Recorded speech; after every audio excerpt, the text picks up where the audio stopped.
Hello friends, today's topic is columnization process. Existential quantifiers are eliminated through a substitution process. This requires that all such variables be replaced by something called column function or column constant variable.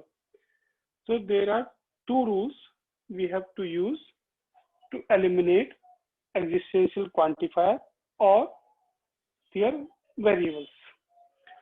Now, first rule is if the leftmost quantifier in an expression is an existential quantifier, then we replace all occurrence of the variable it quantifies with an arbitrary constant not appearing elsewhere in the expression and delete the quantifier.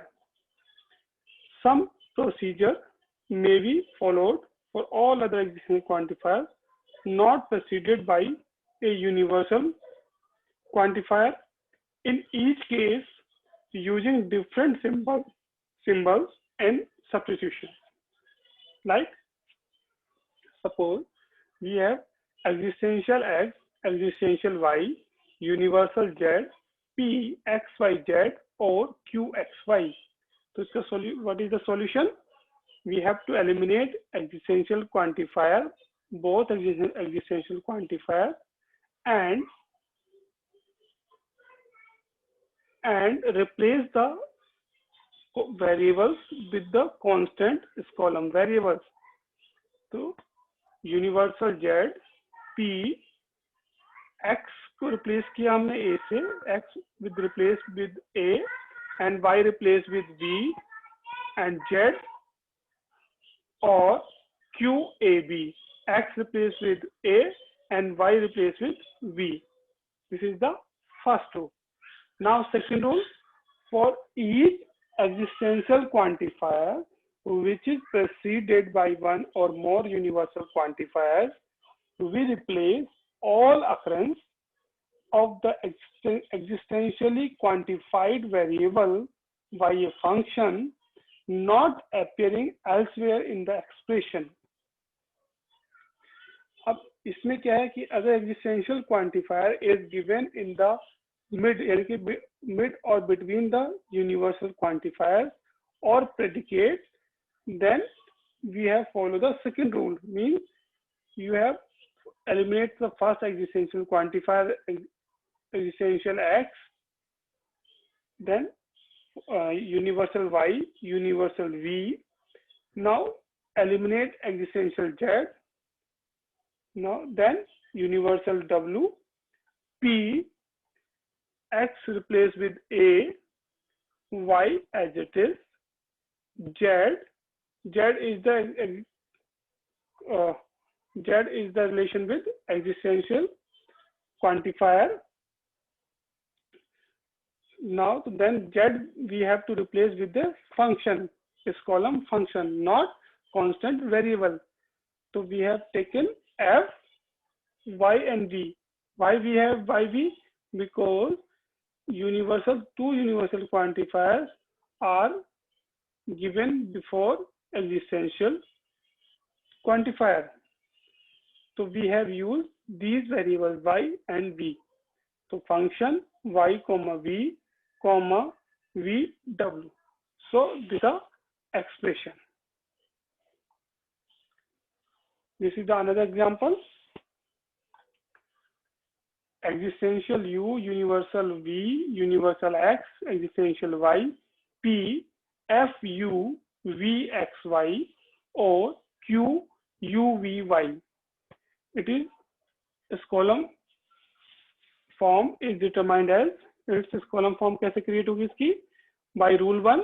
तो rule 1 में हमने क्या किया कि first existential quantifier को हमने eliminate कर दिया. तो universal v, universal x, existential y, p, f a. अब हमने u को किससे रिप्लेस कर दिया, a से. v x y और q, यहाँ पर भी u है तो u गिवन है तो u को हमने a से रिप्लेस कर दिया, a y v y.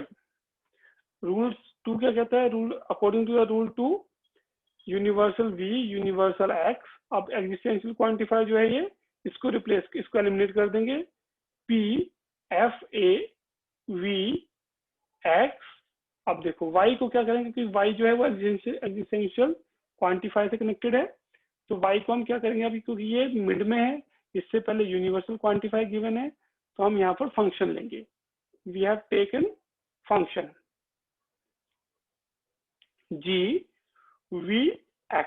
अब वी एक्स क्यों लिए, क्योंकि ये यूनिवर्सल क्वांटिफायर से कनेक्टेड है, इनके वेरिएबल से।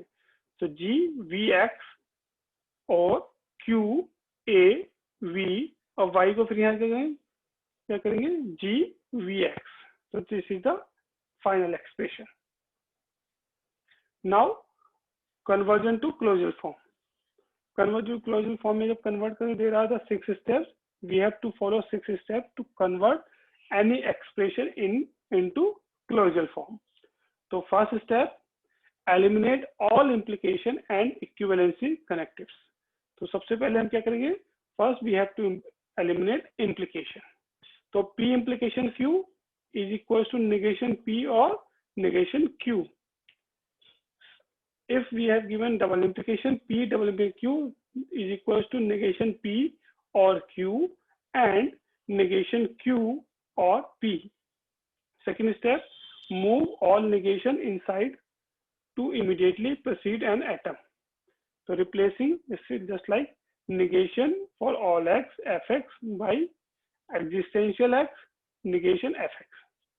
ठीक है, negation ex negation existential x fx by universal x negation fx। Step 3 में क्या करेंगे, rename variable if necessary so that variables bound by one quantifier are not the same as variable bound by a different quantifiers। इसमें क्या है कि अगर कोई भी वेरिएबल एक यूनिवर्सल एक क्वांटिफायर से बाउंड है तो वो दूसरे से बाउंड नहीं हो सकता। तो हम क्या करेंगे, we have to change second quantifier very bound variables. Okay, just for all x px implication existential x qx। तो इसको हम कैसे प्लेस करेंगे, for all x universal x px implication existential z। x को हमने किससे रिप्लेस कर दिया, z से, q z। स्टेप 4 में क्या होगा, columnize by replacing all existentially quantified variables with its column function and deleting the corresponding existential quantifiers। तो इसमें क्या होता है कि हम जितने भी existential quantifier उनको कॉलमाइज कर देंगे और उनको एलिमिनेट कर देंगे, उनके जो वेरिएबल्स हैं उनको हम इस कॉलम फंक्शन से रिप्लेस कर देंगे या कांस्टेंट वेरिएबल से रिप्लेस कर देंगे। Step 5, move all universal quantifiers to the left of the expression and put the expression on right into CNF। तो जितने भी यूनिवर्सल क्वांटिफायर्स हैं उनको हम लेफ्ट में शिफ्ट कर देंगे और राइट में उन CNF की जो एक्सप्रेशन है उसको शिफ्ट करेंगे। Step 6, eliminate all universal quantifiers and conjunctions since they are written implicitly. तो लास्ट में हम क्या करेंगे, जितने भी यूनिवर्सल क्वांटिफायर्स हैं we have to eliminate all universal quantifiers. Okay, so this is the example, existential x universal y universal z p fx yz implication existential u q x u and existential v r yv। तो first step में क्या करेंगे, हम implication को eliminate करेंगे। तो यहाँ पर हमने इम्प्लीकेशन को एलिमिनेट कर दिया, फिर हमने निगेशन से इसको मल्टीप्लाई कर, जैसे हमने निगेशन से मल्टीप्लाई किया तो वो क्या हो जाएगा, हमारा ये चेंज हो जाएगा, ये एग्जिस्टेंशियल में कन्वर्ट हो जाएगा। तो existential X universal Y existential Z negation P F X Y Z और existential U Q X U and existential V R Y we.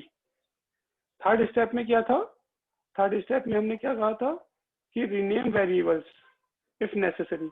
अब देखते हैं इसमें वेरिएबल्स को, all variables are unique, there is no similar variable to allocate to any quantifier That's why step 3 not required. Step 4 में हमने क्या किया कि हमने एक्जिस्टेंशियल क्वांटिफायर को एलिमिनेट किया. तो we have to eliminate existential quantifier. तो universal y negation p f a x with replace with a y y z. अब z क्या है? Is a existential quantifier variable. तो इसको हम we will take this column function gy और q a h y. Because ये u, तो u को क्या होगा, एक डिफरेंट फंक्शन ले लेंगे एच वाई. अब y क्यों लिया? क्योंकि वो यूनिवर्सल क्वांटिफायर से जो अटैच है वही लेंगे हम. H Y and R Y M Y. Y M हमने फिर यहाँ डिफरेंट फंक्शन लिया एंड वाई वही लेंगे जो यूनिवर्सल के साथ अटैच है.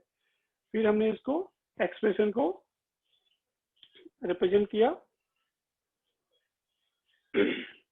Universal y negation p f a y g y और q a h y and negation p f a y g y और r y m y.